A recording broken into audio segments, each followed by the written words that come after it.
அருட்பெருஞ்சோதி அருட்பெருஞ்சோதி தனிப்பெரும் கருணை அருட்பெருஞ்சோதி.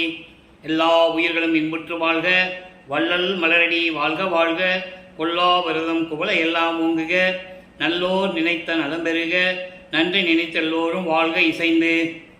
உலக மக்களே, அறிவார்ந்த அன்பர்களே, ஆண்மநேய ஒருமைப்பாடுடைய அன்பர்களே, அருட்பெருஞ்சோதி ஆண்டவருடைய திருவிளையாடல்களை பார்த்து கொண்டிருக்கிறோம்.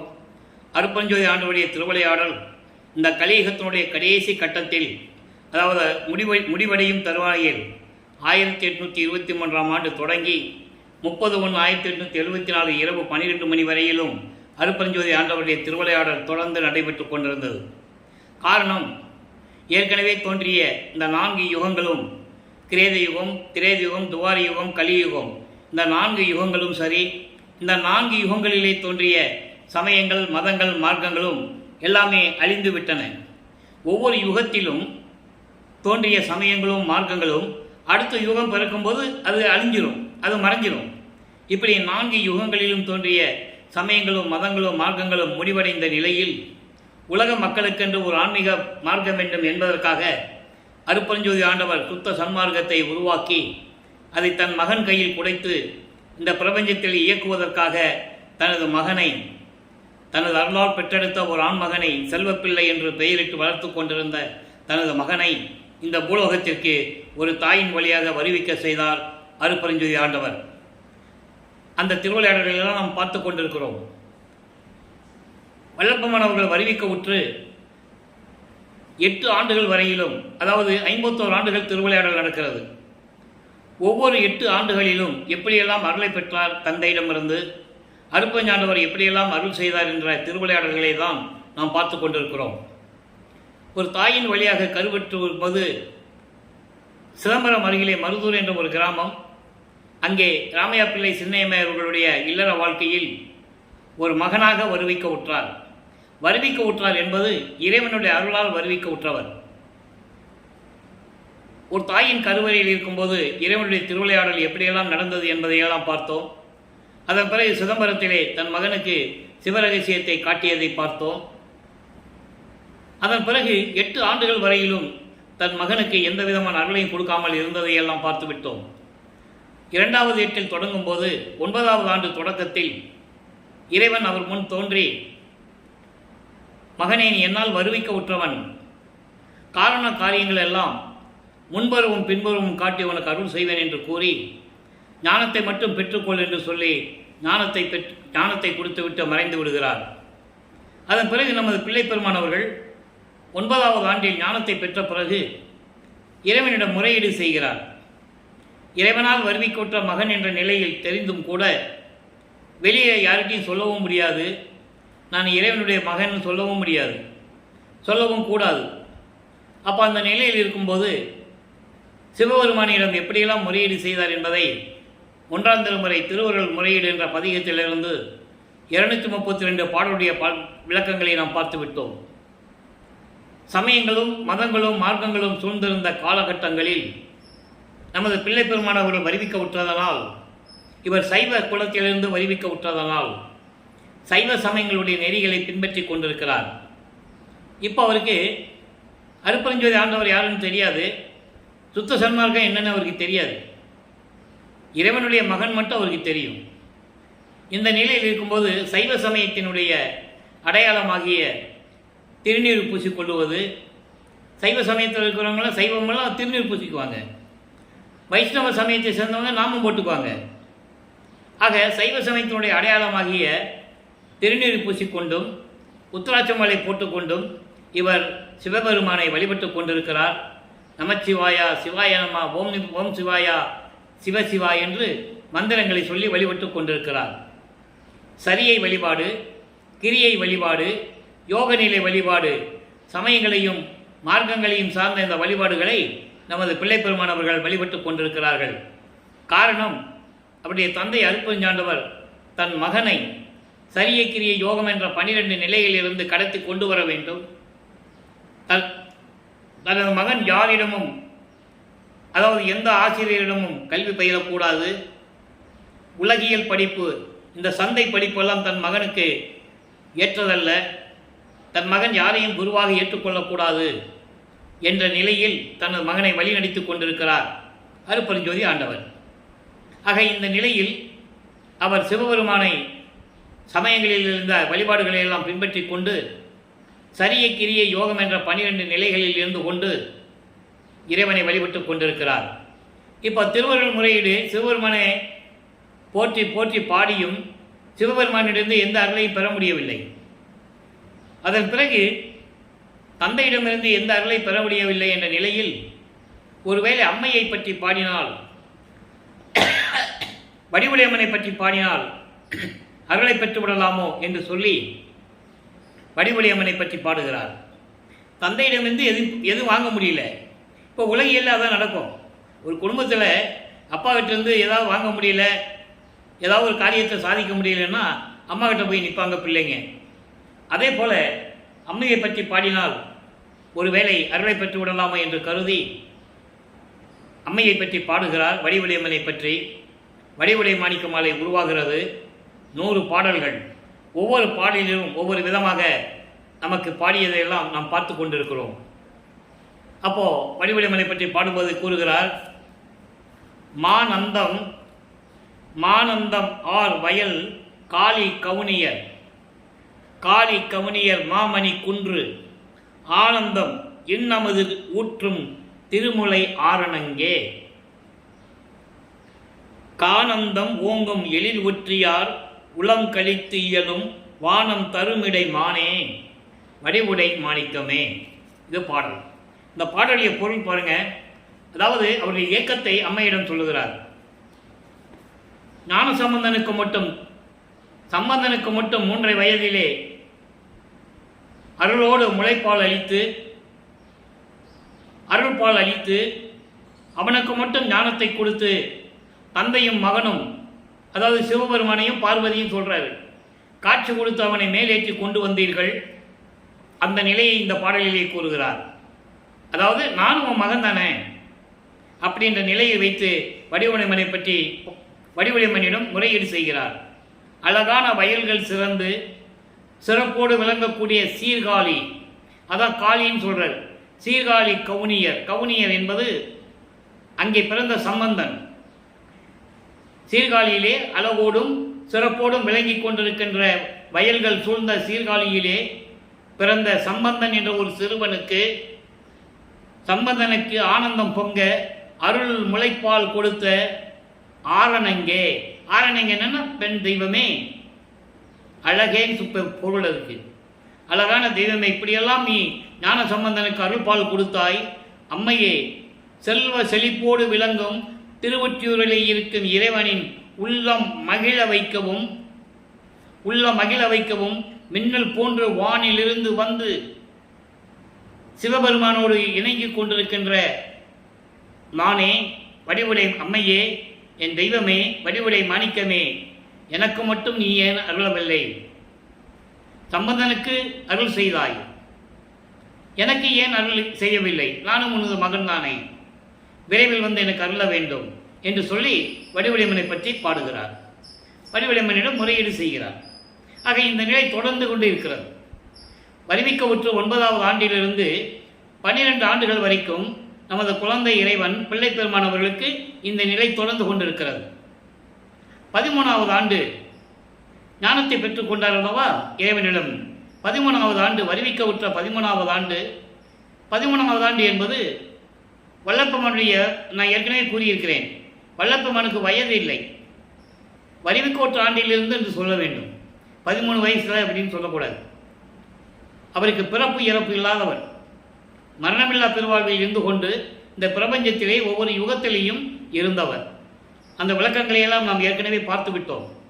அப்போ இந்த நிலையில் இருக்கும்போது முதலாக சென்னையிலே இருக்கின்ற அவர்கள் இருந்த பகுதியில் இருந்து, அதாவது 7 கிணறு தெரு, இப்போ வள்ளலார் நகர்னு சொல்லுவாங்க, அதை அங்கிருந்து திருவொற்றியூருக்கு செல்லுகிறார். சிவபெருமானை வழிபடுவதற்காக முதலில் 13வது ஆண்டில் வல்லப்பெருமான் அவர்கள் சிவபெருமானை பார்த்து வழிபட்டு, அதாவது தியாகராஜ பெருமான், திருவொற்றியூர் இருக்கின்ற சிவபெருமான் பெயர் வந்து தியாகராஜ பெருமான், திருமுல்லை வயல மாசிலாமணி, இப்படி ஒவ்வொரு இடத்துக்கும் ஒரு பேர் உண்டு. மதுரையில் சொக்கநாதன், மகாலிங்கம், இப்படியெல்லாம் நிறைய பெயர்கள் உண்டு. அப்போது எப்படி வழிபடுகிறார், எப்படி முறையீடு செய்கிறார் என்பதை பார்க்க போகிறோம். இப்போ வல்லப்பெருமான் அவர்கள் 2வது எட்டில் இருந்து கொண்டிருக்கிறார். 51 ஆண்டுகளுடைய திருவிளையாடல்களை 8 ஆண்டுகளாக பிரித்து அருள் செய்து கொண்டிருக்கிறார் அருட்பெருஞ்சோதி ஆண்டவர். அதை தான் நம்ம தொடர்ந்து பார்த்துட்டு இருக்கோம். இப்போ திருவொற்றியூரில் என்ன நடக்குது? இவர் 2ஆம் திருமுறை உருவாகிறது. மொத்தம் இது வரைக்கும் 113 பதிகங்கள், 1207 பாடல்கள்.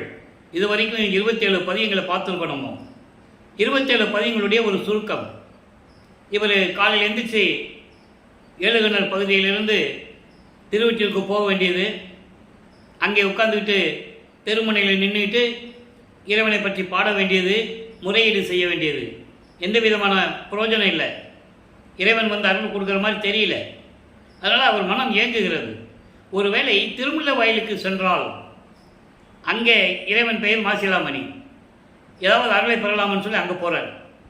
அப்போ அவர் எங்கே போனாலும் நடந்து தான் போகணும். அப்போ திருமுல்லை வாயிலுக்கு போய் மாசிலாமணி மாசிலாமணின்னு உருகி பாடுவார்.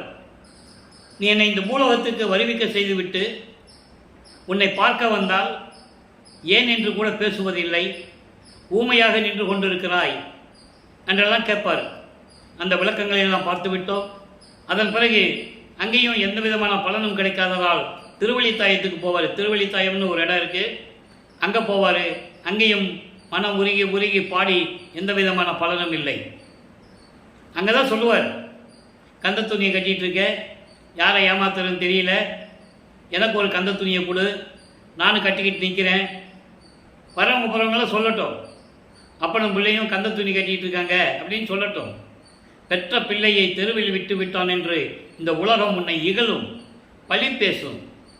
அந்த பழிச்சொல்லுக்கும் இழிச்சொல்லுக்கும் நீ ஆளாகி விடுவாயோ என்பதனால் நான் பயப்படுகிறேன், அஞ்சுகிறேன், விரைவில் வந்து எனக்கு அருள வேண்டும் என்றெல்லாம் பாடுவார். அற்புதமான பாடலுடைய விளக்கங்களை எல்லாம் பார்த்தோம். காரணம், வல்லப்பெருமான் அவர்கள் வருவிக்க உற்று 202 ஆண்டுகள் முடிவடைந்த நிலையிலும் கூட அவருடைய அருள் நிலையையும், அவர் ஒரு இறைவன மகனாகவே வருவிக்க உற்றவர் என்ற நிலையையும், சுத்த சன்மார்க்கத்தை உலக மக்களை சுத்த சன்மார்க்கத்தில் சேர்த்து வழிநடத்த வேண்டும் என்ற நிலையில்தான் அவர் வருவிக்க உற்றார் என்ற நிலையையும் மக்களிடம் யாரும் இதுவரையிலும் விளக்கமாக எடுத்து கூறியதில்லை என்பதனால்தான் இந்த வள்ளலார் ஊழியன் இறைவனுடைய கட்டளையின்படி அவருடைய தயவாலையும் கருணையாலையும் அந்த விளக்கங்களை உங்களுக்கு நான் சொல்லிக் கொண்டிருக்கிறேன் என்பதில் நான் பெரும் மகிழ்ச்சி அடைகிறேன். அப்போ இந்த நிலையில் இருக்கும்போது இப்போ எந்த விதமான பலனும் இல்லை. இப்படியே 16 ஆண்டுகள் முடிஞ்சு போச்சு. வல்லப்பெருமானுக்கு வருவிக்க விட்டு 16 ஆண்டுகள் முடிஞ்சு போச்சு. அப்போது அவர் எந்த சூழ்நிலையில் இருந்திருப்பாருன்னு நீங்கள் கொஞ்சம் நினச்சி பார்க்கணும். வீட்டுக்கும் போக முடியாது, போனாலும் பிரச்சனைகள், ஏளன பேச்சுகள், திட்டுவாங்கல்ல. உலக இயற்கை தானே. ஒரு குழந்தைய பள்ளிக்கூடத்தில் சேர்த்தா படிக்க முடியாமல் கோயிலே சுற்றிக்கிட்டு இருந்தால் யார் ஏற்றுக்குவாங்க? அவங்களுக்கு இறைவன் தெரியாது. அவருக்கு இறைவனுடைய பிள்ளை இறைவனாகவே நம்மக்கிட்ட வந்திருக்காருன்னு அவங்களுக்கு தெரியாது. மக்கள்கிட்ட யாரும் சொல்லலை. நல்லா கவனிச்சிக்கணும். நான் ஏற்கனவே கூறியது போல திருவருட்பாவை பற்றி பேசும்போது நான் மற்ற நூல்களை பற்றி பேசுவதில்லை. இருந்தாலும் ஒரு சில இடங்களில் சில உதாரணங்களை எடுத்து சொல்ல வேண்டியிருக்கு. திருவன்காடான், அதாவது பிற்காலத்தில் ஒரு பட்டினத்தார் என்று அழைக்கப்பட்டார். திருவன்காடான் வீட்டில் சிவபெருமான் குழந்தையாக வளர்றார். அது மக்கள்கிட்ட சொன்னாங்க. நல்லா புரிஞ்சுக்கணும் நீங்கள். திருவன்காடான் வீட்டில் ஒரு பெரிய செல்வந்தர், சிவபெருமான் மேலே பக்தி கொண்டவர், குழந்தை இல்லை. சிவபெருமானே இங்கே குழந்தையாக வந்து அங்கே வளர்றார் அந்த வீட்டில். அப்போது அந்த வயசில் இவர் அந்த வீட்டை விட்டு போகும்போது தான் சிவபெருமான் அவருக்கு தெரியும். காதறிந்த ஊசியும் கடைத்தெருவுக்கு கால்மன் ஒரு பாட்டில் எழுதி கொடுத்ததுனால அவருக்கு ஞானம் கிடைச்சது. அப்புறம் மாறிக்கிறார், எல்லாத்தையும் விட்டு துறவியாக போகிறார். அப்போது அங்கே சொன்னாங்க, சிவபெருமான் தான் மகனாக வந்து பிறந்தார் திருவன்காடார் வீட்டில், அதாவது பட்டினத்தார் வீட்டில் திருவன்காடான்னு சொல்லி அவர் பேர். அப்போது அந்த வீட்டில் வளர்க்கும்போது அது இறைவன் சொன்னாங்க. நல்லா புரிஞ்சுக்கணும். அது அப்படி சொன்னவங்க வல்லப்பெருமான் அவர்களும் இறைவனால் மகனாகவே ஒரு தாயின் வழியாக வருவிக்க உற்றார் அப்படின்ற ஒரு நிலையை மக்களிடம் யார் சொல்லலை. அதான் மக்களுக்கு தெரியல. சாதாரண மனுஷன் மாதிரியே இன்னும் பேசிகிட்டு இருக்காங்க. அப்போது அந்த வேறுபாடை நீங்கள் புரிஞ்சுக்கணும். ஏன் அங்கே சொன்னாங்க, இதை ஏன் சொல்லலை? இது திருவருட்பாவில் இருக்குது. நான் இதுக்காக தான் வருவிக்க விட்டேன்னு இருக்கு. ஆன்ற சன்மார்க்க மணிபெற என்னைத்தான் ஈன்று அமுதளித்த இனிய நற்றாயன்னு சொல்லுவார். யாரை? அருப்புஞாண்டவரை பார்த்து. அகத்தை கருத்து புறத்தை வெளுத்திருந்த உலக அனைவரையும் சகத்தை திருத்தி சன்மார்க்கத்தை அடைவித்திட சொல்றார்கள. இதுக்காக தான் நான் வருவிக்க விட்டேன். நான் இறைவனுடைய மகன், இறைவனுடைய மகனாக இறைவனாகவே நான் வருவிக்க விட்டேன்னு சொல்றாரு. அப்ப அது மக்கள்கிட்ட சொல்லணும்ல, சொல்லலை. அதனால தான் இன்னும் அவரை ஒரு இறைவன் நிலையில யாரும் பார்க்கறது இல்லை. இந்த நிலையில் இருக்கும்போது 3ஆம் எட்டில் அடியெடுத்து வைக்கிறார். 24 17வது ஆண்டிலிருந்து 24 ஆண்டுகளுக்குள், அந்த 8 ஆண்டுகளுக்குள் என்ன நடந்தது என்பதை பார்க்கும்போது 3ஆம் திருமுறை உருவாகிறது. இது முழுவதும் திருவொற்றியூரிலே நடக்குது. 2ஆம் திருமுறையில் இருக்கும்போது திருவிழித்தாயம் திருமிழவாயிலாம் போவார். 3ஆம் எட்டில் இருக்கும்போது 24 ஆண்டுகளுக்குள்ள அவர் திருவொற்றியூரிலேயே தான் இருக்கிறார், வேற எங்கேயும் போல. அப்போ அங்கே என்ன நடக்குதுன்னா, காலங்கள் மாறுது, காட்சிகள் மாறுது. அப்போ தன் மகனுக்கு காட்சி கொடுக்கிறார் சிவபெருமான். காட்சி கொடுக்கிறார். காட்சி கொடுக்கறதோடு சரி, வேற எந்த விதமான ரியாக்ஷனும் கிடையாதுங்க, வேற எந்த விதமான செயலும் கிடையாது. அப்போ இவருக்கு மனம் வந்து மாற்றம் அடைகிறது. முன்னால் விட பரவாயில்ல, இப்போ காட்சி கொடுக்குறாரு அப்படின்னு ஒரு மனம் மாற்றம் அடைந்து 19 பதியங்களிலே 235 பாடல்களை நமக்கு அருளி இருக்கிறார்கள். அத்தனை பாடலையும் பார்த்துட்டோம். ஒவ்வொரு பதிகத்திலையும் எப்படி இவர் இறைவனிடம் முறையீடு செய்கிறார், அருளை வாங்க முடியாமல் எப்படி அவர் மனம் வருந்துகிறார், எப்படி கஷ்டப்படுறாரு, மனம் நொந்து போயிடுவார். நாரையும் கிளிகளெல்லாம் தூது அனுப்புவார். நாரையும் கிளியும் நாட்டு என்ற பதிகத்தில் இருக்கும் பாடல்கள் அருமையாக இருக்கும். உள்ளம் உருகும், அப்படியே கண்ணிலிருந்து தண்ணி வரும். அப்படி இறைவனை வணங்கி வணங்கி எப்படியாவது அருளை பெற வேண்டும் என்று போராடி கொண்டிருப்பார். எந்த விதமான பலனும் இல்லை. அதன் பிறகு உலகியலிலே நான் ஏற்கனவே சொன்னது போல, ஏதாவது கஷ்டம் வந்தால், குடும்பத்தில் வந்து கஷ்டம் வந்தால் ஜோசியம் பார்க்க போகிறாங்க, குறி பார்க்க போகிறாங்க. பிள்ளைகளுக்கு கல்யாணம் ஆகணும், இல்லை குடும்பத்தில் கஷ்டம் வந்துருச்சு, அதுக்கு ஏதாவது பரிகாரம் தேடணும், அப்படியெல்லாம் உலகியலில் போவாங்கல்ல. அதே மாதிரி இவரும் போகிறார். ஏன்னா இவர் அந்த நிலையில் இருந்து கொண்டு இருக்கிறார். குறி கேட்க போவார், ஒரு புரட்சி பெண்ணிடம் போய் குறி கேட்க போவார். அதுக்குன்னு ஒரு தனியாக பதிகமே இருக்கு. ஜாதகம் பார்ப்ப போகிறார். இறைவன் இப்படிப்பட்ட இறைவன் என்னை வருவிக்க செய்துவிட்டு ஆட்கொள்ளாமல் இப்படியெல்லாம் நம்மளை துன்புறுத்தி கொண்டிருக்கிறான் அப்படின்லாம் போய் கேட்பார். கடைசியாக இந்த நிலைகளெல்லாம் மாறும்போது இப்போ சிவபெருமான்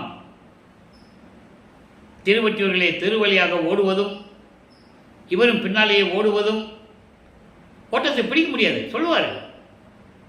சிவர் என்னை திரும்பி பார்க்காமல் ஓடுகின்றார், ஒக்க ஓடினாலும் அவர் ஓட்டத்தை பிடிக்க ஒண்ணாதே அப்படின்லாம் சொல்லுவார்.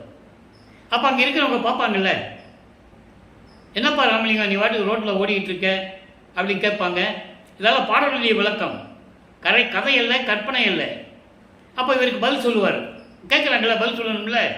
ஏப்பா ராமலிங்கம், தினமும் நாங்கள் பார்க்குறோம் ரோட்டில் ஓடிக்கிட்டு இருக்க, என்ன விஷயம்னு தெரியல, சொல்லுப்பா அப்படின்னு சொல்லும்போது, சிவபெருமான் ஓடுறாரு, நான் போய் பின்னாலே ஓடினேன், ஓட்டத்தை பிடிக்க முடியல அப்படின்னு சொல்லுவார். அப்போ அவங்களுக்கு ஒரு மாதிரி இருக்கும்ல. ஏப்பா கலியுகத்தில், அப்போ கலியுகம் நடந்துகிட்டு இருக்கு. 1900 ஆண்டுல கலியுகம் முடிஞ்சு போச்சு. அதை வளர்ப்பமாக தெளிவாக சொல்லிட்டார். இறைவனே சொல்லிட்டாரு, பிரபஞ்சத்தை படைத்த இறைவனே கூறுகிறார் கலியுகம் முடிஞ்சிச்சு, 1900 ஆண்டுகளில் முடிஞ்சிருச்சுன்னு சொல்கிறார்.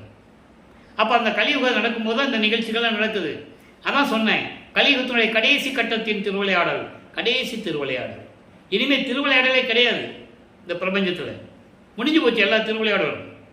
அப்போது அவங்க கேட்பாங்க, சிவபெருமான ஓடுறாங்கன்னா நீ ஓடுறியா, என்னப்பா இது, எங்களெல்லாம் பார்த்தா எப்படி தெரியுது உனக்கு, உனக்கு ஏதோ பைத்தியம் முத்திருச்சா அப்படின்லாம் கேட்பார். அவங்க கேட்பாங்க இவர்கிட்ட. சரி, ஒருவேளை அவர் நீ சிவபெருமான ஓடி பிடிக்கிற மாதிரியே வச்சா வச்சுக்குவோம், அவனை பிடிச்சி நீ என்ன பண்ண போகிற சொல்லுவாங்கல்ல. அவன் ரோடோட பிச்சை எடுத்துக்கிட்டு இருக்கான், சிவபெருமான் சுடுகாட்டில் படுத்துருக்கான், அப்படியெல்லாம் சொல்லுவாங்க புராணங்களில். அதே மாதிரி மக்கள் அவர்கிட்ட சொல்கிறாங்க, இப்படியெல்லாம் என்கிட்ட சொன்னாங்க, நான் உங்களுக்கு பதில் சொன்னேன்னு சொல்லுவார். என்ன பதில் சொல்லுவார்னா, இருக்கட்டும், அப்படி கூட இருக்கட்டுமே, அவனை நான் விடவே மாட்டேன், இறைவனுடைய அருளை பெறாமல் நான் விடவே மாட்டேன் சொல்லி பதில் சொல்லுவார். அப்போ இந்த நிலையில் இருக்கும்போது அவர் 24 ஆண்டுகளை கடந்து விட்டார். அப்போது 4வது எட்டில் அடியெடுத்து வைக்கிறார். 4/8/32. இதுக்கடையில் நிறைய செவியில் வந்த செய்திகள்லாம் உண்டு. பல பேர் எத்தனையோ பேர் எழுதியிருக்காங்க. நம்ம அந்த விளக்கத்துக்குள்ளே போக வேண்டாம். நம்ம திருவருட்பாவில என்ன இருக்குது, அதில் இருக்கின்ற உண்மைகளை மக்களுக்கு விளக்கி சொன்னால் போதும், ஆதாரங்களோடு சொல்லணும். இப்போ 4வது திருமுறை வரும்போது அவர் 4வது எட்டில் இருக்கும்போது 25வது ஆண்டிலிருந்து 32 ஆண்டுகளுக்குள் என்ன நடந்தது என்பதை 4ஆம் திருமுறையிலே 8 பதியங்களிலும் அந்த இருக்கின்ற 197 பாடல்களிலும் நம்ம பார்த்துட்டோம். அப்போ அந்த 8 பதியங்களிலும் எப்படியெல்லாம் இறைவன் ஆட்கொண்டார் என்பதை அங்கே தெளிவாக குறிப்பிடுகிறார். இதுவரைக்கும் நடக்காதது அங்கே நடக்குது. காரணம் என்னன்னா, 52 வருஷத்துல 32 வருஷம் முடிய போகுது, நீ பாக்கி 19 வருஷம் இருக்கு.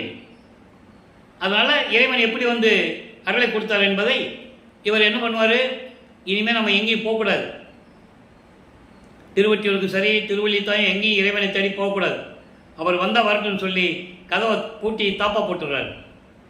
அதுக்கப்புறம் தான் இறைவன் மகனுடைய நிலையை பார்த்து இனிமேல் மகனை துன்புறுத்தக்கூடாது என்ற நிலையில் தெருவிலே நடந்து கதவை திறந்து விண்ணுலகத்திலிருந்து பூலோகத்திற்கு தெருவழியாக நடந்து ஏன் நடந்து வர என்ற விளக்கத்தையும் நான் சொல்லிட்டேன். நேரடியாக போய் நின்னோம்னா அவன் மனசு சாந்தமடையாது, அவன் கோபம் தனியாது. நம்ம இதுவரைக்கும் அவ்வளோ கஷ்டப்படுத்தியிருக்கோம் மகனை அப்படின்னு சொல்லி நானும் தெருவழியாக நடந்து வந்தப்பா உன்னை தேடி என்ற நிலையை மகனுக்கு உணர்த்த வேண்டும். அதனால் தெருவழியாக நடந்து கதவை திறந்து ஒரு கால் வெளியே வச்சு ஒரு கால் உள்ளே வச்சு வீட்டுக்குள்ளே போக முடியாது. போனானே இவர் பூட்டிக்குவார். தெரியும் இவர் எப்படி என்ன நினைக்கிறான்னு அவருக்கு தெரியும். பாட்டிலே சொல்கிறாரு, வரட்டும், வந்தால் வெளியே விடக்கூடாது, 2 தாப்பா போட்டு பூட்டிடணும், இனிமேல் அவனை வெளியே விடக்கூடாதுல சொல்லுவார் பாட்டில். ரெட்டை தாப்பா போட்டு பூட்டிடணும்லாம் சொல்லுவார். அந்த விளக்கத்தில் அருமையான விளக்கங்களே நம்ம பார்த்துட்டோம்.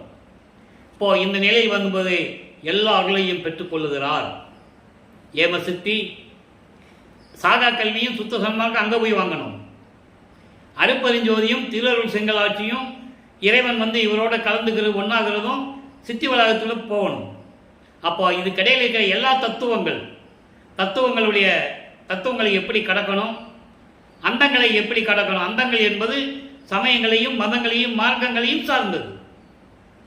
சுத்த சன்மார்க்கத்தில் அந்தங்கள் கிடையாது. சுத்த சன்மார்க்கத்தில் ஜாதி மதம் மார்க்கங்கள் கிடையாது. சுத்த சன்மார்க்கத்தில் சங்கற்ப விகற்பங்கள் கிடையாது. சுத்த சன்மார்க்கத்துக்கு எந்த தடையும் கிடையாது. சமயங்கள் மதங்கள் மார்க்கங்கள் எந்த தடையும் கிடையாது. எந்த குறியீடுகளும் கிடையாது. இந்த திண்ணூர் பூசுறது, பொட்டு வச்சுக்கிறது, இந்த தடயங்கள் கிடையாது, இந்த அடையாளங்கள்லாம் கிடையாது. அப்போ இந்த நிலையில் இருக்கும்போது 27வது ஆண்டில் அவருக்கு 27வது ஆண்டு பிறக்கும்போது ஒரு முக்கியமான திருவிளையாடல் நடக்கணும். அதை பூர்த்தி செய்யணும். தனக்கொடி அம்மையாருக்கு திருமாங்கல்யம் பூட்டி, அதாவது தாலி கட்டி மோட்ச விட்ட கட்டி விமோசனத்தை கொடுக்கணும். அது நடக்குது. கல்யாண ஏற்பாடுகள் நடக்குது. இவர் வேண்டான்னு சொல்கிறாரு. எனக்கு ஆனால் அப்படிதான் சொல்லணும். திடீர்னு சம்மதிக்கும் சேர்த்து சொல்லக்கூடாதுல்ல. வேண்டான்னு சொல்கிறாரு. ஏன்னா அவங்க அப்பா அருப்பஞ்சாண்டவர் சொல்லணும், மகனை நீ தாலி கட்டிக்கோன்னு சொல்லணும். அதுக்காக ஒரு திருவிளையாடல். அப்போ இவர் நம்ம சொன்னால் கேட்க மாட்டேன்றாப்புல அப்படின்னு சொல்லி அந்த சாமியார்ட்ட கூப்பிட்டு போவாங்க. அவர் பேர் ராமலிங்கம் தான். அவர் அருப்பெருஞ்சோதி ஆண்டவர். இந்த திருவிளையாடலாம் மனிதர்களுக்கு தெரியாது. நல்லா புரிஞ்சுக்கணும். நீங்கள் அப்பாவுடைய சம்மதம் வாங்கணுக்காக தான் இந்த திருவிளையாடல் நடக்குது. இவர் முடியாதுன்னு சொல்ல இவங்க கூட்டு போக அவர் தாலி கட்டுன்னு சொல்ல நடக்குது. அப்போ அந்த திருமண நிகழ்ச்சியில் எல்லாரும் உட்கார்ந்துருக்காங்க.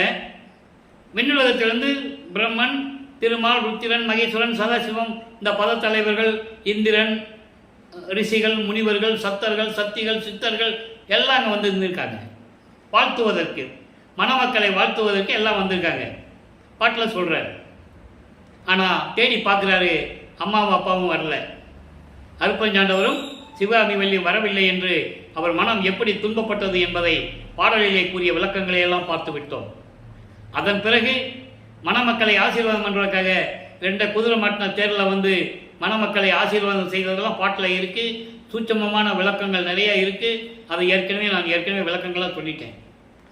அப்போ இந்த நிலையில் இருக்கும்போது இப்போது சமயங்களையும் மதங்களையும் மார்க்கங்களையும் விடணும், திண்ணீர் பூசுவதை நிறுத்தணும், உத்திராட்ச மலையை தூக்கி போட்டுடணும், வெள்ளாடை அணிய வேண்டும். அப்படி வெள்ளாடை அணிந்து முக்காடு போட்டு உட்கார்ந்துட்டார். இப்போ 5வது எட்டில் இருந்து கொண்டிருக்கிறார். 33வது ஆண்டிலிருந்து 40 ஆண்டுகளுக்குள் என்ன நடந்ததுன்னு பார்த்துட்டோம். இப்போ சுத்த சன்மார்க்கம் வாங்க போகணும். எப்படி 13வது ஆண்டிலே ஞானம் பெற்ற பிறகு முதலிலே திருவொற்றியூருக்கு சென்றாரோ, அதுபோல 33வது ஆண்டிலே முதலாக அங்கே போகிறார், சுத்த சிவஞான வழிக்கு போகிறார். சுத்த சன்மார்க்கத்தை வாங்கணும். ஆக தத்துவங்களை கடந்து அந்தங்களை கடந்து எல்லாம் சுத்த சன்மார்க்கத்தை வாங்க போகணும். அதுக்கு முன்னால் ஒரு நிகழ்வு நடக்குது. பிரசாத மாலையிலே 4ஆம் திருமுறையில் இருக்கின்ற பிரசாத மாலையில் இருக்கின்ற பாடல்களை எல்லாம் நாம் பார்த்து விட்டோம். இன்றைக்கு கடைசி பாடல். ஏன் பிரசாத மாலையில் நாம் இப்போ சொல்கிறோம்னா, பிரசாத மாலையில் தான் சொல்லுவார். இறைவன் வந்து ஒரு அடியார் வேடத்தில் எல்லாருக்கும் திருநீர் கொடுத்துட்டு இருப்பார். இவரும் போய் கேட்பார். அப்போது இதெல்லாம் வேண்டாம் மகனே என்று புன்னகை பூத்து புன்னகை தவள முகமலர்ந்து, வேண்டாம் மகனே இதெல்லாம் உனக்கு இனி தேவையில்லை என்று சொன்னதையெல்லாம் பிரசாத மாலையிலே நாம் பார்த்து விட்டோம். அங்கே தான் பிரவண தேகம் எப்படி பெற்றார், சுத்த தேகம் ஞான தேகம் எப்படி பெற்றுக்கொண்டார், தத்துவங்களை எப்படி கடப்பது என்ற விளக்கத்தை பெற்றுக்கொண்டார். எல்லாமே பூ கொடுப்பார். அருள்மண பூ, செழுமண பூ, சுடர்மண பூன்னு சொல்லுவார். ஒவ்வொன்றுக்கும் ஒரு விளக்கம் இருக்குது. ஐம்பூதங்களை கடப்பதற்கான சக்தியை எப்படி பெற்றுக்கொண்டால் எல்லாமே நாம் பார்த்து விட்டோம். கடைசியாக மரணமில்லா பெருவாழ்வை எப்படி கொடுக்கிறார் என்பதை பார்க்க போகிறோம். பாடலை நல்லா கவனிங்க. இதை முடித்த உடனே இவர் எல்லாத்தையும் வாங்கிட்டு அங்கே மேலே போவார் சுத்த சன்மார்க்கம் வாங்குறதுக்கு. உண்ணுதற்கும் உணர்வதற்கும் உவட்டாத வடிவம், உண்ணுதற்கும் உணர்வதற்கும் உவட்டாத வடிவம். உண்ணுதற்கும் என்பது எண்ணி பார்க்க முடியாத அளவிற்கு, நினைப்பதற்கும் எண்ணி பார்ப்பதற்கும் உணர்ந்து கொள்ளுவதற்கும் அரிய நிலையில் இருக்கின்ற திகட்டாத வடிவம். அருள் வடிவம் ஒன்று எடுத்து அந்த 3 தேகத்தில் ஒன்றுன்னு சொல்றார். அருள் வடிவம் ஞான தேகம், புரோண தேகம், சுத்த தேகம். இந்த தேகத்திலே ஒரு தேகம் எடுத்து மெய்யன்பர் உவக்க எழுந்தருளி முன்னுதற்கோர் அணுத்துணையும் தரமில்லா சிறியேன் முகம் நோக்கி, என்னை பார்த்து என் முகத்தை பார்த்து ஒன்றும் தெரியாத இந்த சிறியேன் அப்படின்னா என்ன சொன்னால், சமயங்களிலும் மதங்களிலும் மார்க்கங்கள் இருக்கும்போது சுத்த சன்மார்க்கத்தை தெரியாமல் இருந்த எனக்கு, இந்த மகனுக்கு என்னை நோக்கி என்னுடைய முகம் பார்த்து நோக்கி செழும் மணப்பு முகமலர்ந்து கொடுத்தாய். செழும் மணப்பு என்பது செழிப்பாக இருப்பது என்பது மரணமில்லாமல் இருப்பது. அதான் மரணமில்லா பெருவாழ்வை எப்படி பெற்றார் என்பதை இந்த பூ கொடுத்தாருன்னு சொல்றாரு. இது சூட்சமமான விளக்கம், இறைவன் கொடுத்த விளக்கம். அதான் புரிஞ்சுக்கணும். நீங்க யார் விளக்கம் எழுந்தாலும் இந்த மாதிரி எழுதியிருக்க முடியாது. இறைவன் சொன்னாதான் இந்த விளக்கத்தை சொல்ல முடியும். செழும் மணப்பூ. அப்போ செழும் மணப்பூ மரணமில்லா பெருவாழ்வை எனக்கு முகமலர்ந்து கொடுத்தாய். துண்ணுதற்கு அரிதாம் நின் திருவுள்ள குறிப்பை துணிந்து அறியேன். உன்னுடைய உள்ளத்தில் என்ன இருக்குதுன்னு என்னால் இன்னும் புரிஞ்சிக்க முடியல. இந்த பூலோகத்திற்கு வருவிக்க செய்து 32 ஆண்டுகள் வரையிலும் சமயங்களிலும் மதங்களிலும் மார்க்கங்களில் ஈடுபட செய்து அதன் பிறகு என் முன் எழுந்தருளி எல்லா அருளையும் கொடுத்து இப்படியெல்லாம் கொடுத்துக்கிட்டு இருக்க, உன் உள்ளத்தில் என்னை பற்றி என்ன நினைத்து கொண்டிருக்கிறாய் என்று எனக்கு தெரியவில்லை. என்றாலும் ஓர் துணிவில் உவக்கின்றேன், என்றாலும் உறுதியாக மகிழ்ந்து கொண்டிருக்கிறேன். எப்படியும் உன்னுடைய அருளை பூரணமாக பெற்று விடுவேன் என்று துணிந்து அறியேன். எண்ணினும் எனக்கு இது தெரியாட்ட கூட, ஆனால் ஒன்று மட்டும் எனக்கு தெரியும், உறுதியாக சொல்கிறேன். அதனால் தான் மகிழ்ந்து கொண்டிருக்கிறேன். பொன்னுதற்கு திலகம் என்னும் சிவபாம வள்ளி பூவை ஒரு புறம் கழிப்ப பொது நடம் செய்பொருளே. இங்கே தான் சொல்லுவார், என் அம்மை சிவகாமி வள்ளியை ஒரு பக்கம் வைத்துக்கொண்டு அங்கே சுத்த சிவஞான வெளியிலே சத்தியஞான சபையிலே அருள்நடனம் செய்து கொண்டு திருவிளையாடல் செய்து கொண்டிருக்கின்ற என் தந்தையே பெரிய பொருளேன்னு சொல்லுவார். பெரிய பொருள் என்ன? அருட்பெருஞ்சோதியே என்று சொல்லுகிறார். ஆக இந்த நிலைகளெல்லாம் முடிந்த பிறகு தத்துவங்களை தனித்தனியாக கடந்தேன், தத்துவாதிய நிலையில் சித்தியல் முழுவதும் தெரிந்தேன், அவை மேல் சிவநிலையை தெரிந்திட சென்றேன் சொல்லிட்டாரா? இதான் திருவருட்பாவில் எல்லா ஆதாரங்களும் உண்டு.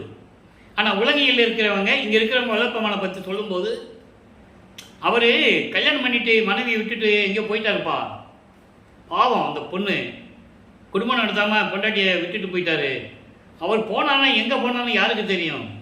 6 மாதம் கழிச்சியோ 1 வருஷம் கழிச்சியோ எங்கே போனாலும் தெரியல, எப்படி வருவான்னு தெரியல, வந்தால் கணக்கில் வச்சுக்கலாம், இல்லைன்னா என்ன பண்ண முடியும்? இப்படி தான் சொன்னாங்க வளர்ப்பமான பற்றி. அவர் என்ன சொல்கிறாரு? நான் இங்கே இல்லைடா, உலக மக்களை நான் இங்கே இல்லைப்பா, நான் மேலே போயிட்டுருக்கேன், சுத்த சன்மார்க்கம் வாங்கிருக்குன்னு சொல்கிறார். அப்போ அந்த மக்களுக்கு சொல்லணும்ல. அப்போ மூடி மறைத்து விட்டார்கள். இந்த சமயங்களிலும் மதங்களிலும் மார்க்கங்களில் பற்று கொண்டவர்கள், ஜாதிகளின் மீது பற்று கொண்டவர்கள் சுத்த சன்மார்க்கத்தை உலக மக்களுக்கு தெரிவிக்க கூடாது, வளர்ப்பமான இறைநிலையில் உள்ளவர் என்பதை உலக மக்களுக்கு தெரிவிக்க கூடாது என்ற காரணத்திற்காகவே அவர் அண்டங்களை கடந்து சென்றார்.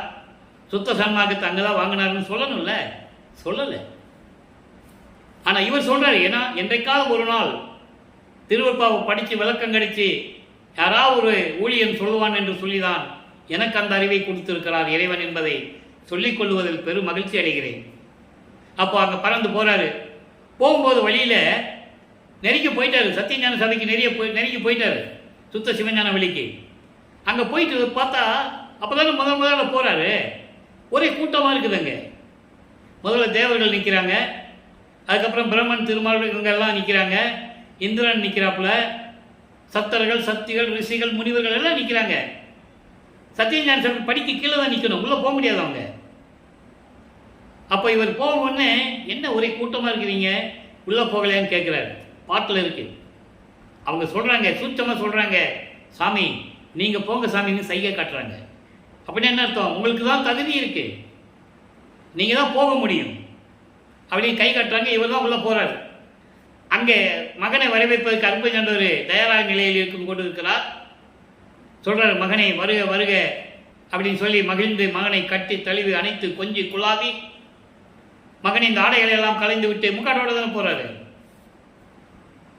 புனித நீராடி அணிகலன் அணிந்து புத்தாடை அணிந்து மங்கள கோலத்துடன் வருவாயாக, உனக்கு மணிமகுடம் சூட்ட வேண்டும், உனக்கு இளவரசர் பட்டம் கொடுக்க வேண்டும், சுத்த சன்மார்க்கத்தை தர வேண்டும் என்று சொல்லி மகனை வரவேற்று அங்கே அமைந்த சிங்காசனத்திலே அமர வைத்து மணிமுடி சூட்டி, மகனே சுத்த சன்மார்க்கம் இனிமேல் உன்மார்க்கம், அதான் சொல்லுவார், என் மார்க்கம்னு சொல்லுவார். இது உன்மார்க்கம், உலக மக்களை எல்லாம் ஒன்றாக இணைத்து சுத்த சன்மார்க்கத்தில் இணைத்து அந்த மக்கள் எல்லாம் சமரசமாக வாழ வேண்டும், உலக மக்களால் இன்புற்று வாழ வேண்டும். உன் எண்ணப்படி நீ என்ன நினைக்கிறாயோ உன் எண்ணப்படி நீ விளையாடுக என்று சொல்லுவார். எண்ணிய நான் எண்ணியவாறு எனக்கு அருளும் தெய்வம் என்று சொல்லுவார். 6ஆம் திருமுறையில் சொல்லுவார். 46வது பதிவு அருட்ஜோதி நிலையில் சொல்லுவார். 5வது வரியில் சொல்லுவார், எண்ணிய நான் எண்ணியவாறு எனக்கு அருளும் தெய்வம். ஏன் அகவலையும் சொல்லுவார், எப்படி எண்ணியது என் மனம் இங்கு எனக்கு அப்படி அருளி அருட்பெருஞ்சோதி, எத்தகை விளைந்தன என் மனம் இங்கு எனக்கு அத்தகைய அருளி அருட்பெருஞ்சோதி சொல்லுவார்ல. அப்ப நீ நினைச்சபடி உன் சுதந்திரம், இனிமேல் இந்த பிரபஞ்சம் உன்னுடையது, அதற்காகத்தான் உன்னை பெற்று வளர்த்தேன் என்றெல்லாம் சொல்லுவார். ஆக சுத்த சன்மார்க்கத்தை கொடுத்து அங்கே சாகா கல்வியை கற்றுக் கொடுத்து, சாகா கல்வியை தந்தை மகனுக்கு கற்றுக் கொடுக்கும் போது தேவர்கள் எல்லாம் பார்த்து கொண்டிருக்கிறார்கள். பாடலிலே உண்டு. குறிப்பாக சொல்ல வேண்டும் என்றால் 112வது பதிகம் மெய்யர்கள் வியப்பிலே உண்டு. நாகாதிபனும் நாராயணனும் நான்முகனும் நறுமுறும் எனவே எல்லாருமே பல்ல கட்டிட்டு முகத்தில் கோபத்தை வச்சுக்கிட்டு கடு கடு கடுன்னு இருக்கிறாங்க. ஆணவம், பொறாமை. படியுள்ளோரும் வானுள்ளோரும் இதை நோக்கியே பதியும் ஓரவாரான் என்பான் பரிவு தேக்கியே ஒரு பாடலில் சொல்லுவார். அடியனாக்கி பிள்ளையாக்கி நேயனாக்கி அடிகளாக்கி கொண்டாய் அவலம் நீக்கியே, படியுள்ளோரும் வானுள்ளோரும் இதனை நோக்கியே பதியும் ஓரவாரன் என்பான் பரிவு தேக்கியே. கடவுளுக்கு கூட ஓரவஞ்சனை இருக்குதுப்பா, எல்லாமே தன் மகனுக்கே கொடுத்துட்டு இருக்கிறாரு அப்படின்னு பூலோகத்தில் விண்ணோலகத்தில் இருக்கிறவங்க பார்த்துக்கிட்டு இருக்காங்க. அதிசயமா பாடலில் இருக்கு. பிரம்மனும் திருமாலும் மாணவர்களால் இவர் வந்து காலில் விழுந்து வணங்குகிறார்கள். பாடல் உண்டு. வாலி என்று என்னை வந்து மாலையன் ஆதியோ அருட்பேர் ஆளி என துதித்து ஏத்த புரிந்தாய். அற்புதம், நீடூடி வாலி என்று அன்றே எனக்கு சாதா வரமும் உகந்தளித்தாய். வாலி மன்றோங்கும் அருப்பெருஞ்சோதினின் மன்னருளே என்று கூறுவார். ஆக எல்லாருமே இவரை வணங்கிதான் ஆக வேண்டும். பிரபஞ்சத்தை இயக்கிக் கொண்டிருக்கின்ற இறைவன் இப்போ 30/1/1874 இரவு 12 மணியிலிருந்து இந்த பிரபஞ்சத்தினுடைய உயிர்களினங்களை எல்லாம் படைத்தது யார்? 5 தொழில்களை செய்து கொண்டிருப்பது யார்? வல்லப்பெருமானவர்கள் என்பதை நான் பதிவு செய்ய கடமைப்பட்டிருக்கிறேன். அவரே சொல்றார், நான் தான் இந்த பிரபஞ்சத்தை இயக்கிட்டு இருக்கேன், உங்களெல்லாம் படைத்தது நான் தான், நீ என் மக்கள், இது என் உலகம் என்று சொல்லுவார். ஆக அந்த நிலையில் இருக்கும்போது வல்லப்பெருமானவர்கள் எல்லாரையும் பெற்றுக்கொண்டு அங்கே விண்ணுலகிலிருந்து பூலோகத்திற்கு வருகிறார். வந்து கருமொழியிலே உறைவிடமாக கொண்டுள்ளார். இதற்கிடையிலே சில நிகழ்வுகள் எல்லாம் நடந்தது. அது செவி வெளி வந்த செய்திகள் பாடலிலே இருக்காது. அவர் அங்கே வந்ததாகவும் பரசுராமன் வருவிக்க விட்டதனால் ஏற்பட்ட சொந்தம் அது. வல்லப்பெருமானுக்கு எந்த சொந்த பந்தம் கிடையாது. பேரனோ பேத்தியோ வாழ்க்கையோ எதுவுமே கிடையாது. நல்லா புரிஞ்சுக்கணும் நீங்க. அந்த நிலையிலிருந்து தான் அவர் இறைவன் அருளால் பெற்ற, இறைவன் அருளால் வருவிக்கொற்றவன் என்ற நிலை உங்களுக்கு தெரியும். அப்படி நீங்க நினைச்சாதான் அது உங்களுக்கு அந்த விளக்கம் புரியும். ஆக கருங்குழியிலே இருக்கும்போது தந்தையும் மகனும் எப்படியெல்லாம் உரையாடினார்கள், ஜீவகானிய ஒழுக்கம் எப்படி உலக மக்களுக்கு தெரிவிக்கப்படணும், தர்மசாலையை எப்படி உருவாக்கணும், எல்லாம் 2 பேரும் முடிவு பண்ணி தான் எல்லா நிகழ்வும் நடந்து கொண்டிருக்கிறது. ஆக கருங்குழியில் இருந்த இல்லத்திற்கு ஒரு பெயர் நிலைக்க வேண்டும் என்பதற்காக தண்ணீரால் விளக்கரித்த இல்லம் என்ற பெயர் உருவாக வேண்டும் என்று நினைத்தார். அதே நிலையிலே அந்த இடத்தை விட்டு அவர் கருங்குழியிலிருந்து இங்கே வரார். ஏற்கனவே பார்வதியூர் மக்கள்கிட்ட பேசினபடி அந்த நிலத்திலே ஒரே நாளிலே 23/5/1867 ஆண்டு ஒரே நாளிலே தர்மசாலையை நிறுவி அன்றே அணைய அடுப்பை மூட்டி உணவை சமைத்து பசியோடு வருகின்றவர்களுக்கு பசியை நீக்கி கொண்டிருக்கிறார் நமது இறைவன் வல்லப்பெருமான் அவர்கள். அப்போ அவர் எல்லா அருளையும் வாங்கியாச்சு. மூணு நிலை தான் பாக்கி. அருப்பெருஞ்சோதியை வாங்கணும், திருவருள் செங்கோலாட்சி இங்கே வந்து வாங்கணும். அவர் முதலே சொல்லிட்டாரு, இந்த பிரபஞ்சத்தை நீதி ஆக போறேன்னு சொல்லிட்டாரு. அதிகாரப்பூர்வம் நடக்கிறது மேட்டுக்குப்பத்தில். அங்கே தான் உபதேசம் பண்ணணும். சண்முக கோகடி காட்டிய பேருபதேசம் செய்தது, ஞானசரியை உலக மக்களுக்கு தெரிவித்தது எல்லாம் நம்ம பின்னால் பார்க்க போகிறோம். ஞானசரியை நிலுவையில் இருக்கிறது 28 பாடல்கள், அருமையாக இருக்கும். அதை நம்ம பின்னால் பார்க்க போகிறோம். இப்போது தர்மசாலையில் இருக்கும்போது என்ன நடந்தது? 1869 ஆண்டு. ஏற்கனவே இது தினமும் சொல்லக்கூடியது தான். ஏன்னா திருவிளையாடல் சொல்லும்போது ஒவ்வொன்றும் சொல்லி தான் ஆகணும். ஆறுமுக நாவலர் வடலூரிலே ராமலிங்க பிள்ளை என்பவர் கல்வி கற்காமல் புலவர் பட்டம் பெறாமல் பாடல்களை தவறாக இயற்றிக்கொண்டு சாதிகளையும் மதங்களையும் மார்க்கங்களை எல்லாம் அவமானப்படுத்தி கொண்டு பாடல்களை இயற்றி கொண்டிருக்கிறார். அதற்கு திருவருட்பா என்று பெயரிட்டு திருமுறைகள் என்று அழைத்து கொண்டிருக்கிறார். அது தவறு. திருவருட்பாவை மறுப்பா என்று அறிவிக்க வேண்டும் என்று சொல்லி முத்துசாமி ஐயர் என்ற ஒருவரிடம் அவர் மூலமாக வழக்கு பதிவு செய்து விட்டார். மஞ்சக்குப்பம், கடலூர் மஞ்சக்குப்பத்தில் அந்த நீதிமன்றத்தில் வழக்கு தொடர்ந்தாகிவிட்டது. விசாரணை வருகிறது. எந்திரிச்சு நின்னாலும் எந்த வழக்கும் தள்ளுபடி ஆகாது. அங்கே விவாதம் நடக்குது. இவர் நமது பிள்ளை பெருமானவர்கள் அங்கே எழுந்தருளி திடீர்னு தானே நிற்கிறாரு. ஆனால் இங்கே என்ன சொல்லுவாங்க? மாட்டு வண்டியில் போனாரு, சைக்கிளில் போனாரு, நடந்து போனாருன்னு சொல்லுவாங்க. அதெல்லாம் நம்பாதீங்க. அவர் இறைவன் நினைத்தடத்தில் இருக்கக்கூடியவர், நொடிப்பொழுதில் அன்னங்களை கடக்கக்கூடியவர். அதே மாதிரி தான் அங்கே போய் திடீர்னு எந்திரிச்சு அங்கே எழுந்தருள்கிறார். அது வரைக்கும் அவர் இல்லைன்னு சொன்னோன்னே எல்லாரும் சந்தோஷப்படுறாங்க. ஆள் வரல, இனிமே வடலூர்லேருந்து எப்போ நடந்து வர்றது, எப்போ இவர் நீதிமன்றத்துக்கு வர்றது, எப்படி விசாரணைக்கு வர்றது, அதனால் அவர் அந்த வழக்கு நம்ம பக்கம்தான் தீர்ப்பாகுன்னு சொல்லி எல்லாம் சந்தோஷமாக இருக்கிறாங்க. அங்கே 3 தடவை கூப்பிடுறாங்க. நீதிமன்றத்தில் கூப்பிடுவாங்க, ஊழியர் தவாடி கூப்பிடுவார். பிரதிவாதியை கூப்பிடுவாங்க. ராமலிங்க பிள்ளை ராமலிங்க பிள்ளை ராமலிங்க கூப்பிடும்போது எழுந்தருளுகிறார். அப்போ நீதிபதி பார்க்குறாருல்ல, காட்சி கொடுக்கிறார். காட்சி கொடுத்தோன்னே நீதிபதிக்கு உணரணும்ல, பிரிட்டிஷ்காரர். அவர் உணர்கிறார், இறைவனே வந்து காட்சி கொடுக்கிறார் என்று உணர்ந்து அப்போ வாதங்கள்லாம் நடக்குது. எப்படி நீங்கள் இந்த வழக்குடைய சாராம்சம் உங்களுக்கு தெரியுமான்னு நீதிபதி இவரிடம் கேட்க இவர் பதில் சொல்லுகிறார். தெரியும், பாடல்களை நான் எந்த சாலையிலும் கற்காமல், புலவர் பட்டம் பெறாமல் தவறாக பாடல்களை எழுதி கொண்டிருப்பவர் என்று சொல்லிக் கொண்டிருக்கிறார்கள். நான் பாடல்களை இயற்றியதெல்லாம் இறைவனுடைய திருவிளையாடல், இறைவனுடைய திருவருளால். இறைவன் சொன்னால் நான் எழுதினேன். முடிஞ்சு போச்சா? உடனே நீதிபதி சொல்லுகிறார், திருவருட்பாவை மறுப்பா என்று அறிவிக்க முடியாது, இது இறைவனால் அருளப்பட்டது என்பதை நாங்கள் உணர்ந்தோம் என்று சொல்லி வழக்கை தள்ளுபடி செய்கிறார். அப்போ மீண்டும் தர்மசாலைக்கு நமது இறைவன் வந்த பிறகு இங்கே புத்தரஞான சிதம்பரமாலை உருவாகிறது. அந்த பாடலிலே சூட்சமமாக கூறியிருப்பார், இங்கே தான் சத்தியஞான சபை வரப்போகுது, இங்கிருந்து தான் சுத்த சன்மார்க்கம் வழங்கப் போகுது, உலகமே இந்த இடத்தை திரும்பி பார்க்க போகுது, எப்படியெல்லாம் சொல்லுவார். அந்த விளக்கங்களையெல்லாம் நாம் பார்த்து விட்டோம். அதற்கிடையிலே சங்கராச்சாரியார் வந்தது. அவர் சமஸ்கிருதம் தான் தாய்மொழி என்று கூற, இருக்கட்டுமே தமிழ் மொழி வேணால் தந்தை மொழியாக இருந்துட்டு போகட்டுமே என்று சொல்ல, அங்கே சில அற்புதங்களெல்லாம் நிகழ்த்தி காட்ட, அவர் உடனே சங்கராச்சாரியார் வல்லப்பமானிடம் சரண்டராகி, ஓ பெரிய உத்தமர்கிட்ட வந்து நம்ம மாட்டிக்கிட்டோம், அவருக்கு இறைவனு தெரியாது, அவங்களுக்கெல்லாம் மெஞ்ஞானம் கிடையாது, ஞானம் மட்டும்தான் உண்டு. யாருக்கும் மெஞ்ஞானம் கிடையாது. மெஞ்ஞானம் இருக்கிறவங்களுக்கு தான் பார்த்தா தெரியும் இவர் இறைவன் தெரியும். அப்போது அந்த நிலையில் இருந்து கொண்டு இங்கே நடராஜபாதி மாலையிலே, சர்க்குருமணி மாலையிலே எப்படியெல்லாம் நமக்கு பாடல்களை அருளினார் என்பதையெல்லாம் பார்த்து விட்டோம்.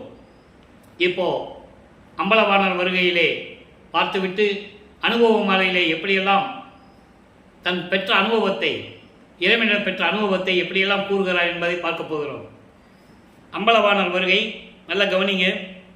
வினைமாலை நீத்தவரே, வினைமாலை நீத்தவரே, வேதமுடி பொருளவரே, அணை மாலை காத்தவரே, அருள் பெருஞ்சோதி பதியில் புனைமாலை வேய்ந்தவரே, பொதுவில் நிறை பூரணரே, என்னை மாலையிட்டவரே, என்னுடைய நாயகரே, அணையவாரீர்.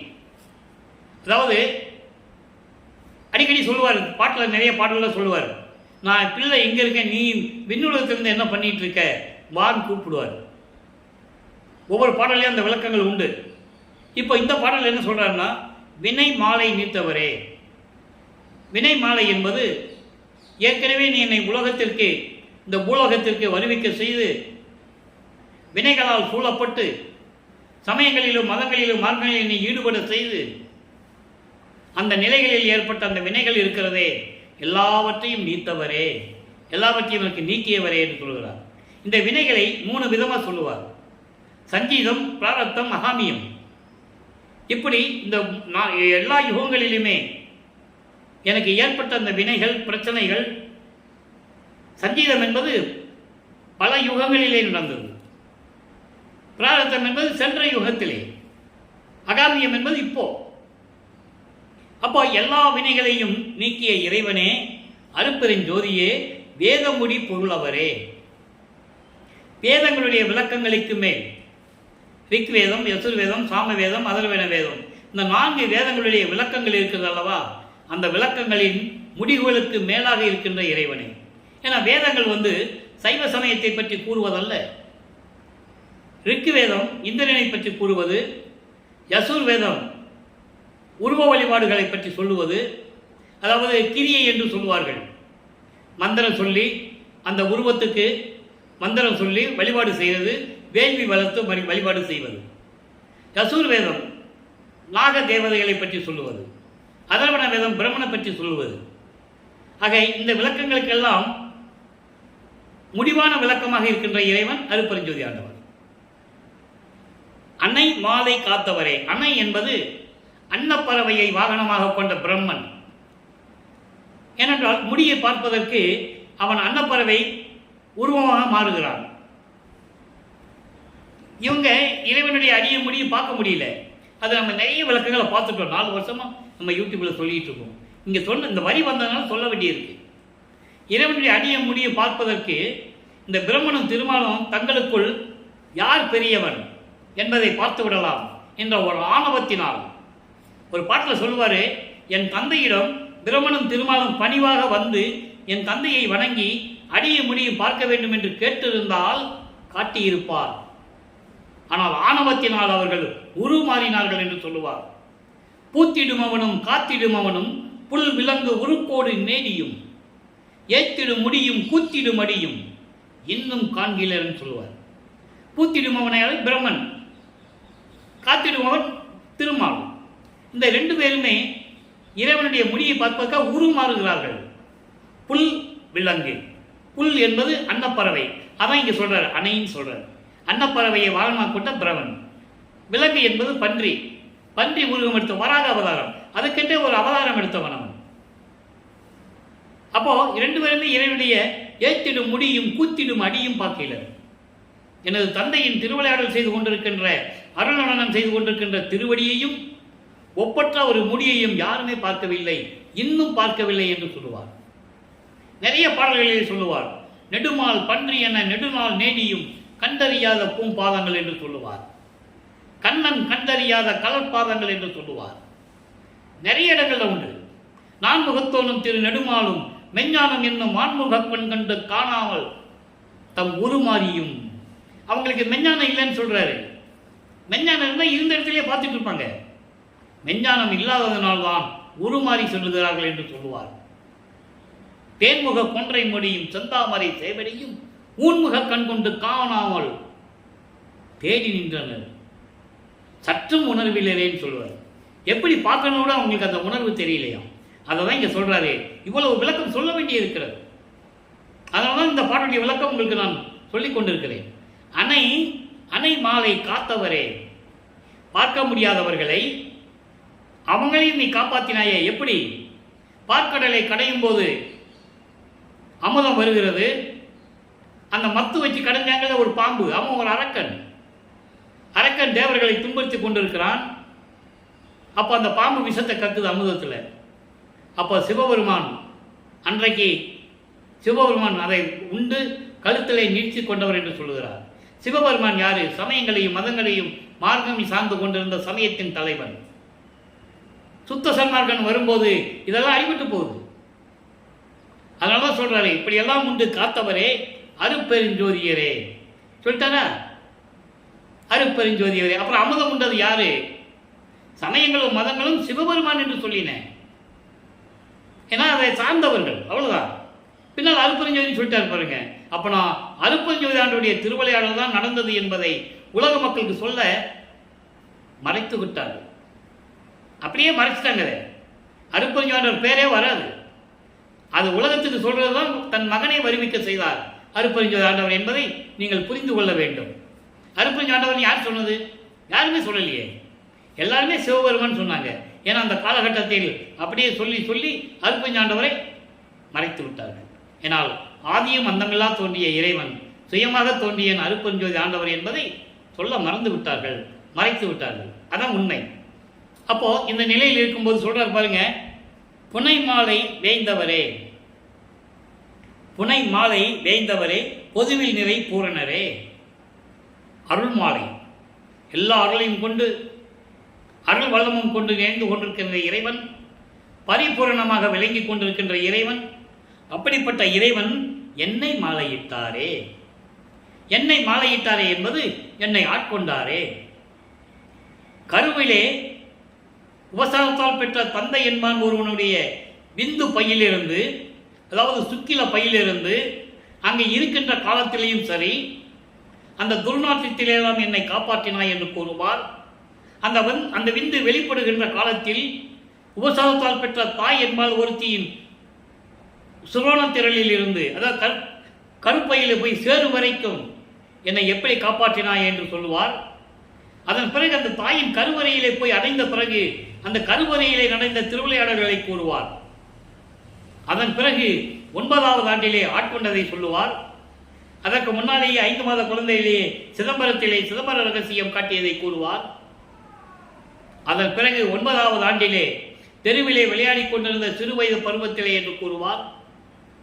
ஆட்கொண்ட பிறகு 32வது ஆண்டில் சுத்த சன்மார்க்கத்தை கொடுத்து ஆட்கொண்ட பிறகு என்னை மாலையிட்டவரே என்று சொல்லுவார்.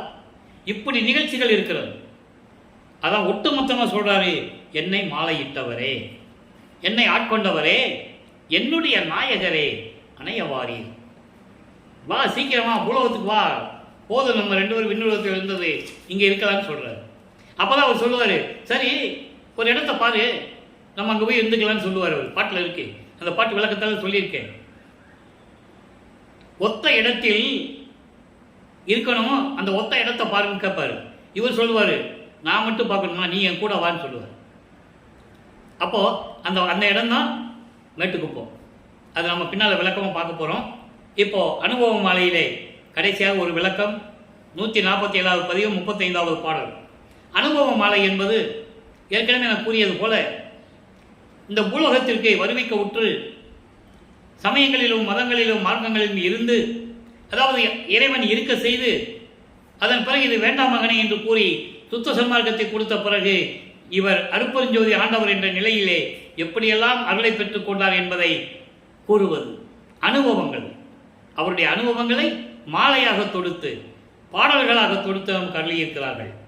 இந்த பாடலில் தன்னை மனைவியாகவும் இறைவனை கணவனாகவும் வர்ணனை செய்து, உள்ளத்தை தோழியாக வர்ணனை செய்து, தோழியிடம் சொல்லுவது போல உலக மக்களுக்கு சொல்லிக் கொண்டிருக்கிறார்.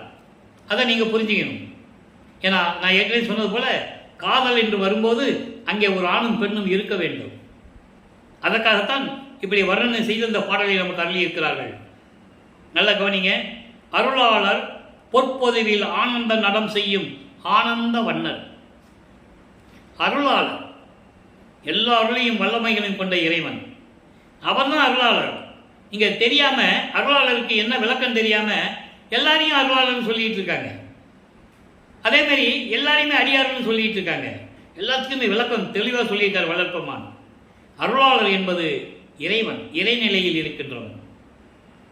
அப்போ அந்த அப்படிப்பட்ட இறைவன் அருப்பெருஞ்சோதி பொற்பொதுவில், பொற்பொதுன்னா பொற்சபை, பொற்சபையிலே ஆனந்த நடம் செய்யும் ஆனந்த வண்ணர். திருச்சிற்றம்பலத்திலே சுத்த சிவஞான வெளியிலே அங்கே இருக்கின்ற சத்தியஞான சபையிலே.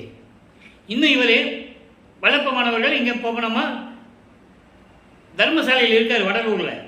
இன்னும் அவர் சத்தியஞான சபை கட்டல, அவரே மேட்டுக்குப்பம் போனவர் தான் கட்டுவார். அதுக்கப்புறம் சத்தியஞான சபை எப்படிப்பட்டதுன்னு சொன்னதை நம்ம அப்புறம் பார்க்க போகிறோம். இப்போ சொல்கிற சத்தியஞான சபை அங்கே திருச்சிற்றம்பலத்திலே இருப்பது, சுத்த சிவஞான வழியிலே இருப்பது.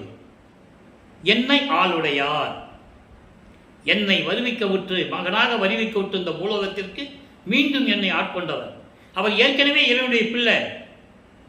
கொல்லை என இன்பம் கொடுத்தாய், எனது செல்வப்பிள்ளை என எற்கு பெயரிட்டாய், தெல்லமுதம் அளித்தாய், சன்மார்க்க சங்கத்தை வைத்தாய். பாடல் உண்டு. அவர் ஏற்கனவே இறைவனுடைய பிள்ளை. இறைவனுடைய திருவிளையாடலால் 51 வருஷம் தன்னுடைய மகனை பிரிந்து திரும்பி மகனோடு அந்த சக்தியோடு திரும்பி இணைந்து கொள்ளுகிறார். இதான் கான்செப்ட். அதான் சொல்றார், என்னை ஆளுடையார், நான் தான் திருளாத பருவத்தை சொல்ற. பார்த்தீங்களா அனுபவத்தை?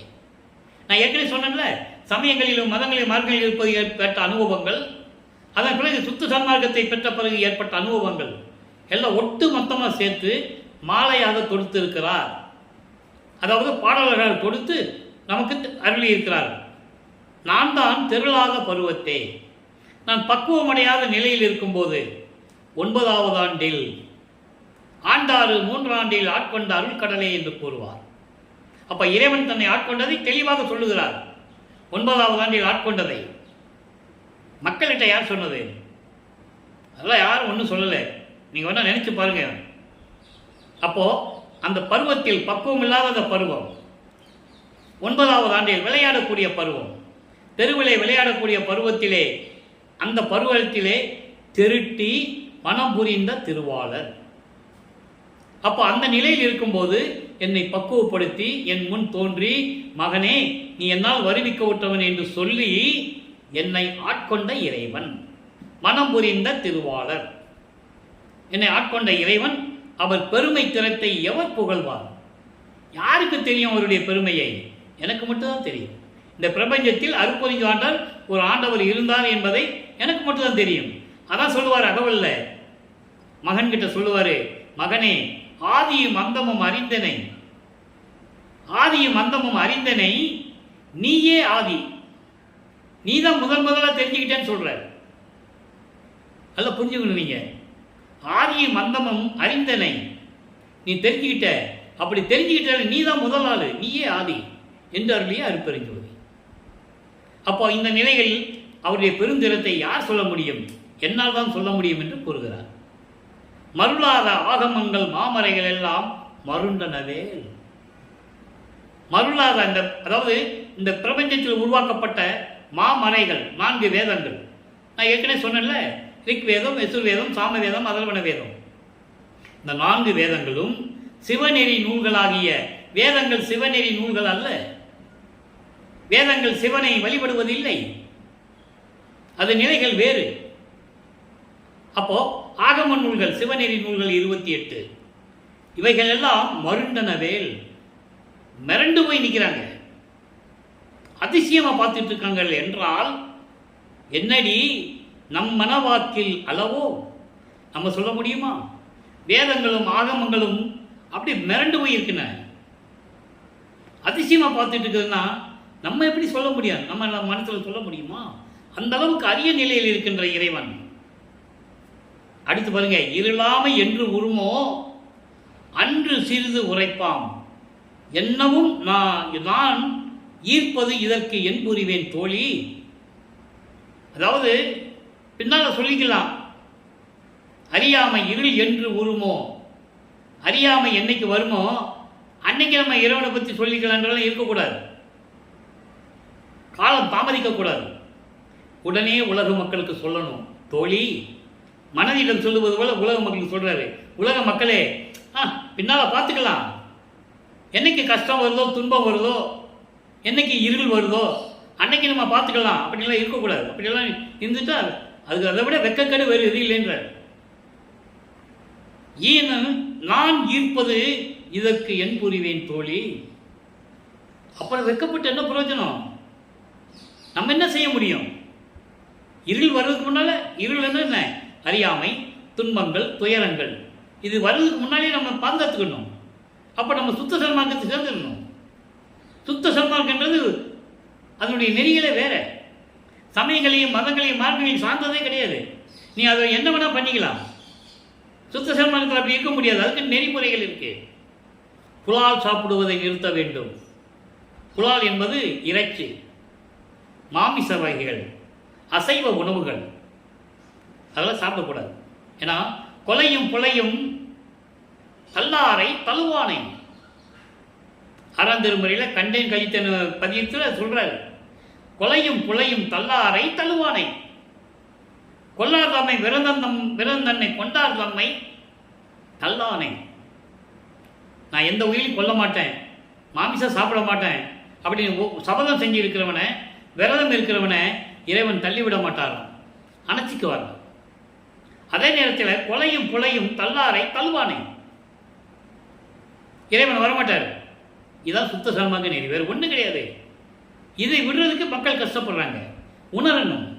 ஏன் இறைவன் சொல்றாரு?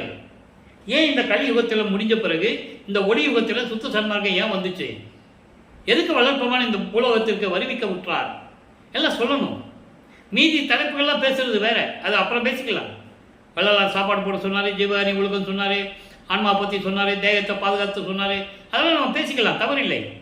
ஆனால் இது முதன்மையாக சுத்த சன்மார்க்கத்தை நிறைய மக்கள்கிட்ட சொல்லணும்ல, அது அடிப்படையாச்சே. அதே நேரத்தில் எந்த உயிரையும் கொலை செய்யக்கூடாது. ஒரு எறும்பு கூட நமக்கு கண்ணுக்கு தெரிஞ்சு அதை செய்யக்கூடாது. இப்போ நம்ம நடந்து போகிறோம், காலில் எவ்வளோ உயிரினங்கள் மிதிப்படுது நமக்கு தெரியாது, அதெல்லாம் இறைவனால் மன்னிக்கக்கூடியவை. நமக்கு தெரியாமல் நடக்கிறது, தெரிஞ்சிருந்து செய்யக்கூடாது. கொலையும் புலையும் தவிர்க்க வேண்டும். உருவ வழிபாடு இருக்கக்கூடாது. ஏன்னா இந்த சமயங்களும் மதங்களும் மார்க்கங்களும் அவர்கள் கருத்துக்கேற்றபடி உருவங்களை உருவாக்கினார்கள். சைவ சமயத்தில் இருக்கின்றவர்கள் சிவபெருமான் இப்படி தான் இருப்பார், ஒவ்வொரு யுகத்திலையும் திருவிளையாடல் நடக்கும்போது இந்த ரூபத்தில் இருப்பார். அதே மாதிரி வைஷ்ணவ சமயத்தை சேர்ந்தவர்கள் திருமால் 10 அவதாரம் எடுத்தார். மச்ச, கூர்ம, வராக, வாமன, நரசிம்ம, பரசுராம, கிரேத யுகத்தில் ஆறு அவதாரங்கள். திரேத யுகத்தில் ராமன் மட்டும் ஒரு அவதாரம். துவார யுகத்தில் கிருஷ்ணனும் பலராமனும். கலியுகத்தில் அயகிரி அவதாரம் முடிஞ்சிடுச்சு. ஆனால் யாருக்கும் தெரியாது. வல்லப்பமன் சொல்கிறார், அதெல்லாம் முடிஞ்சு போச்சு, அது சுத்த சன்மார்க்க காலத்தில் மக்களுக்கு புரியும், அப்போ தான் மக்களுக்கு விளங்கும்னு சொல்லிட்டார். ஆக 10 அவதாரங்கள் நடந்தது. இப்படி ஒவ்வொன்றும் அவங்களுக்கு கருத்து கேட்டபடி செஞ்சுக்கிட்டு இருந்தாங்க. ஆனால் அருட்பெருஞ்சோதியார் அப்படி அல்ல. ஜோதி வடிவில் இருக்கின்றவர், எல்லா மக்களுக்கும் சமமானவர், பொதுவானவர், சமரசமான கொள்கையை உடையவர், சாதிகள் மதங்கள் மார்க்கங்கள் இல்லாத இறைவன். எனவே அன்பர்களே, நீங்களும் அப்படிப்பட்ட சுத்த சன்மார்க்கத்தில் இணைந்து இறைவனுடைய அருளை பெற்றுக்கொண்டு இந்த வையகத்தில் நீங்கள் வாழ்வாங்கு வாழ வேண்டும். நோயற்ற வாழ்வில் நீங்கள் வாழ வேண்டும். ஜோதி வழிபாடு செய்யுங்கள். கொலையும் கொலையும் தவிர்த்து விடுங்கள். அது தேவையில்லை. இறைவனுக்கு பிடிக்காத நம்ம ஏன் செய்யணும்? எனவே அந்த மார்க்கத்தில் இணைந்து கொண்டு நீங்கள் இன்புற்று வாழ வேண்டும். அருட்பெருஞ்சோதி அருட்பெருஞ்சோதி தனிப்பெருங்கருணை அருட்பெருஞ்சோதி. நாளையும் இறைவனுடைய திருவிளையாடல் தொடரும். கண்டு கழித்து இறைவனுடைய அருளை பெற்றுக்கொண்டு இன்புற்று நீங்கள் வாழ வேண்டும் இவ்வையகத்திலே.